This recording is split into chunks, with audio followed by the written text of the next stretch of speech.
అందరికీ నమస్కారం. నేను మీ హిమా సుబ్రహ్మణ్యన్. హోమ్ కుకింగ్ తెలుగుకి స్వాగతం.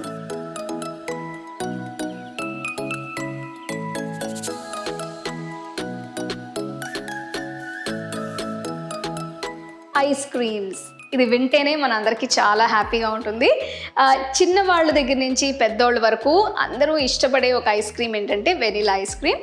సో ఇవాళ నేను మీకు వెనిలా బీన్స్తో ఒక మంచి వెనిలా ఐస్ క్రీమ్ ఇంట్లోనే ఎలా తయారు చేయాలో చూపించబోతున్నాను.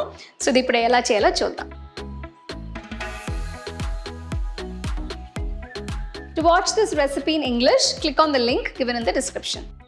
నేను వెనిలా ఐస్ క్రీమ్ కోసం 500 ml ఫుల్ క్రీమ్ పాలని వాడుతున్నాను.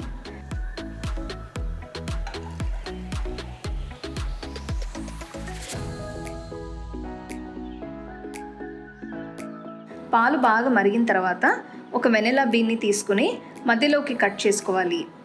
ఇప్పుడు దీని లోపల చిన్న చిన్న గింజలు కనిపిస్తాయి. వీటన్నిటిని పదునుగా ఉన్న కత్తితో జాగ్రత్తగా తీయాలి. ఇప్పుడు ఈ వెనిలా గింజల్ని మరిగే పాలలో వేయాలి. ఒకవేళ మీ దగ్గర వెనిలా బీన్స్ లేకపోతే మీరు వెనిలా ఎసెన్స్ వాడుకోవచ్చు. వెనిలా ఎసెన్స్ మంచి క్వాలిటీ అయితే చాలా బాగుంటుంది. పొయ్యిని లో ఫ్లేమ్లో ఉంచి పాలని 10 నిమిషాల పాటు మరగనివ్వాలి.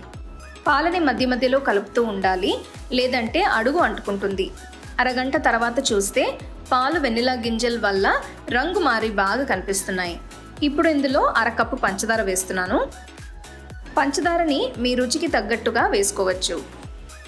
పొయ్యి మీడియం ఫ్లేమ్లో ఉంచి పాలని ఇంకాసేపు మరిగించాలి. ఇప్పుడు పాలు చిక్కగా అయ్యేట్టు కండెన్స్ చేసుకోవాలి.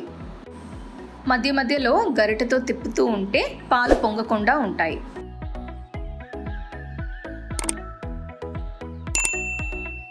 చూస్తున్నారు కదా, పాలు చిక్కబడ్డాయి.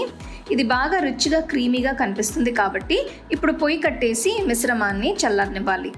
ఇప్పుడు ఒక బౌల్లో 300 ml ఫ్రెష్ క్రీమ్ తీసుకున్నాను. ఇది బాగా చల్లగా ఉంది.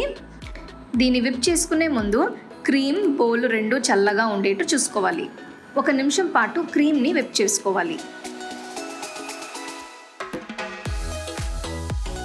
ఇప్పుడు కండెన్స్ చేసుకున్న వెనిలా పాలని ఫ్రెష్ క్రీమ్లో వేసి ఇంకొక నిమిషం పాటు విప్ చేసుకోవాలి.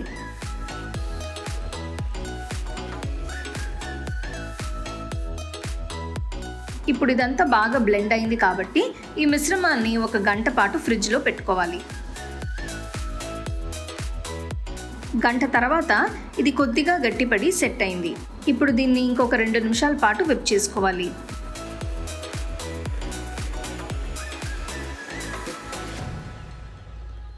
విప్ చేసిన తర్వాత ఇది చాలా ఫ్లఫీగా క్రీమీగా తయారైంది. ఇప్పుడు ఈ వెనిలా మిశ్రమాన్ని ఒక ప్లాస్టిక్ డబ్బాలోకి మారుస్తున్నాను. దీన్ని రాత్రంతా అంటే మినిమం 8 గంటల పాటు ఫ్రీజర్లో పెట్టుకోవాలి.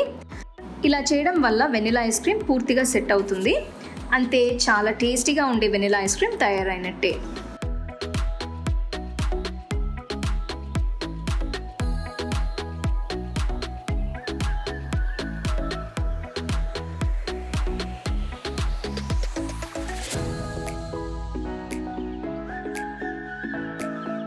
క్లాసిక్ వెనిలా ఐస్ క్రీమ్ ఇంట్లో ఎలా తయారు చేయాలో ఇప్పుడు మనం చూసాం. సో ఈ రెసిపీకి నేను వెనిలా బీన్స్ యూస్ చేశాను. సో మీ దగ్గర లేకపోతే, దొరకకపోతే మీరు వెనిలా ఎసెన్స్ కూడా వాడచ్చు. ఈ రెసిపీ నేను ఇప్పుడు బ్రౌనీతో డిస్ప్లే చేశాను. మీ ఇంట్లో మీ దగ్గర fresh fruits, nuts, chocolate sauce ఇవన్నీ ఉంటే దీంతో కూడా మీరు ఈ వెనిలా ఐస్ క్రీమ్ని ఎంజాయ్ చేయొచ్చు. సో తప్పకుండా అది మీరు ట్రై చేసి చూడండి. You can get a copy of our first edition of the home cooking book on 21 frames.